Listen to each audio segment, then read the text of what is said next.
Passionate about music. We are now going to meet a female comedian who sometimes pretends to be an otter and says things like this. At the Copacabana, music and passion is always the passion at the Copa. Hey, are you filming me in the bath? Get out! Away, man, I'm naked. You better not put it on YouTube. Yeah, they did.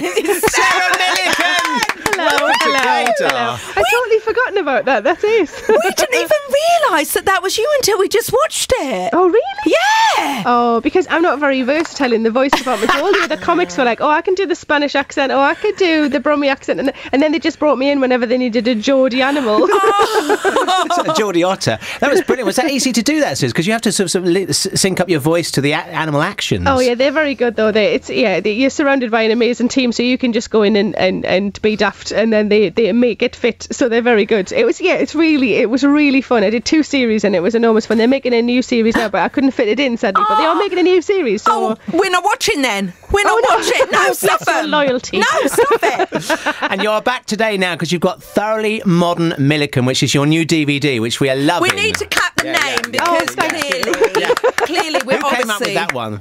It was a friend of mine, actually, because I did a bit of asking around, because I always get stuck on titles, and I think titles are really important, and he came up with that, and I thought that's really good. It rolls off the tongue, so let's stick with that. Have you seen the film, the original film? Yes, I have, but not for a million years, but I have seen it a long time ago. It's classic. I love Julie Andrews. Wonderful woman. Julie Andrews is one of these people that don't look how they actually are, very much like you.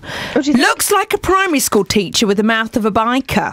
Yes, I've been told that a fair amount, actually. Yeah. When you first started gigging, did people think they were getting something very different? Yeah, I think because I dress quite... Well, I've been told I dress quite mumsily, but I thought I was funky as hell, sexy. But apparently not.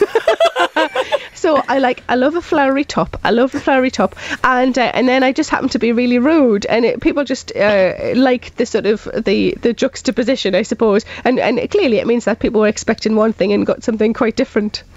Tell us about the new DVD. What sort of stuff can we expect to see on it? There's loads of stuff about my family and stuff about me and my life, and also that I'm very cautious. I do ask the audience at various points about whether they're cautious or whether they're risky, and what that sort of can involve. Because I am a double checker of a door. I like to check a door 2 or 3 times. I do it once, twice, 3 because you're an idiot. That's what I do. And then it means when I leave, I know that did I call myself an idiot? Yes. Then I've checked the door 3 times. It's fine. No, what does that mean? Because Neil and I just put our hands up to an imaginary audience that in the studio that we do that as well. I just sense my car door, so we have to make sure I've clicked it. Yes. Now, do you check all the way around though? Do you check all of the doors? Yes, I do. I look through. Yes, to see if the other one's gone down. Some people just press the button and just trust it. No, idiots. They're the sort of people. Exactly. Yeah. They're the sort of people that just get their cars stolen. Probably, they deserve it, to be honest. They deserve it. Because, how long does it take to go around the car and check all the doors? Not long at all. So you use your life then, presumably, as a starting point for a lot of your comedy and your humour. And also because I noticed that there's a story about the fact that you kind of came to fame because you got divorced. Yes, that's right. And do you think you'll be where you are today if you hadn't have got divorced? Oh God, no, not at all. I'd be probably in a job that I didn't like and didn't feel sort of used in, and I'd be watching telly every night and never leaving the house and be probably still quite happy, alarmingly though, because I was happy, but I just don't think. I think I always thought that I had potential, but I didn't know what for. Like I used to write and stuff when I was a teenager, and then in my early 20s I used to write short plays, and I had a column in the local paper and that sort of thing, but I never really, I just sort of knew that there was something more, but I didn't really know what it was. So I think it was the divorce that gave me sort of the impetus to just push myself that little bit further and just gave me a bit of bottle. I don't think I had any bottle before that, you know. I think because I had days when I felt like I could do nothing, and then days when I felt like I could do anything. Like if somebody said climb a mountain, I'd think, well, I've got to have the right socks and shoes, but yes, I'm sure I can do it. So I think it gave me a bit of a push, and it gave me the bottle. So yes. You gave us a right old gift when you were on Graham Norton's show, sandwiched in between the beautiful Cameron Diaz and Rod Stewart. Yes. And Graham, I think it sounded like you were friends, that you were talking about school. We've got a clip of it here. There were rumours about you in school, were there not? Oh yeah, well but you know that's how you end up being a comedian, and maybe this has happened to you as well, Graham. You get slightly bullied at school, and that's how you end up. I think it helps when you become a comic. But yeah, I remember the girls used to shout lesbian at me a lot, and they'd shout lesbian, lesbian, you're a lesbian.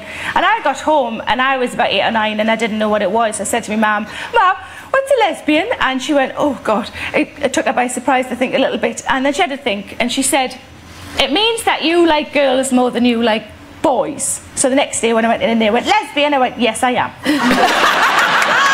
Is it still the case, Sarah? Yeah. I think it was a really good... The way my mum described it, I think, is brilliant. But I just love it that I did go, well, yeah, I do like girls more than boys, because boys are... But, you know, I was 8. Boys smell. I mean, to be honest, still do. They often still do, exactly. But you can push them into washing these days, so... Did you get teased a lot at school then?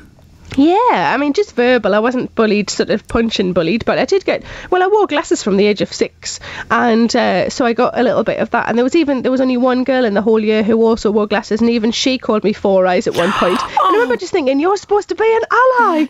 You're supposed to be in my gang, the tiny gang that is just me. So yeah, I was quite a lot, and I think it does, like I said to Graham, I do think it helps. Most comics will have a history of something like that, because it means that you are more of an outsider, and being an outsider gives you a chance to watch what's happening and observe on that and comment on that, and that's what makes writers and comedians, and you know, so I think it's quite useful. If somebody told me at the time, just stick with it, kid, because this is going to help you become a comedian, that might have been useful to know. A lot of LGBT people get sort of bullied in the workplace as well. I mean, what advice would you give to them if they're in that situation? I think, well, it depends. If it's bullying to a degree that you feel you should tell somebody, then I think you should, because I'm big on grassing people up. Oh, I love it. I'm huge on grassing people up. I've never, people could just ignore it. You think, no, this needs to be stopped. So I used to grass people up quite a lot, and it means you don't really end up with friends in that area. But I don't really want friends who are going to be mean to me or defend the people who are being mean as well. So I think you should always tell somebody and put a stop to it, and just talk to people, because chances are, if you're at work and somebody's being mean to you, they're probably being mean to other people, and then at least you feel a little bit more like you're safe, because you've got safety in numbers. And the people who are horrible should be pulled up on it. Do you know what? Agony aunt. I think your mum deserves a little hug as well, because that's a very easy opportunity where people, when they're young, when they ask about that, they go, oh, disgusting, it's disgusting. Your mum had a really open mind to that. Yeah, absolutely. Oh, I like her. Yeah, just smart, clever people are the ones with the open minds, aren't they? You was talking about earlier on the fact that you were a bit nervous when you first started out. Was there a point in your career when you thought, really, I am now at home on stage doing this, I love it? Good one. I still get nervous at the beginning. As soon as because you still have no idea how it's going to go. You hope that it's going to go well. They've paid to see you. They know what you do. You've written what you think is a good show, and you still have no idea. And that's the joy of live comedy, is that it could go either way. And but as soon as I've got 2 or 3 laughs under my belt, then I relax. So I am much more relaxed than I ever used to be. But I still those first few minutes are still quite nerve-wracking. When you first get up on stage, because I love watching stand-up comedy, adore it live and on DVD, right? And the first moment when you step out on stage and get that sort of applause, yes. How does that make you feel? It's you have to sort of go with the flow, because sometimes it can be overwhelming, and if it's it's somewhere like the Hammersmith Apollo, which is where we recorded the DVD, but also if they're home gigs or somewhere that's really special, it can make me fill up a little bit. So I have to pretend that I have to just go, this is just normal, just carry on and do your job, because I think it just me standing crying is not what they're I'd pay for that. I would pay for that. Sarah Millican cries, and then you just walk off. The DVD is thoroughly Modern Millican. Thank you so much for talking to us, Sarah Millican. I love you. Thank you. Passionate about music.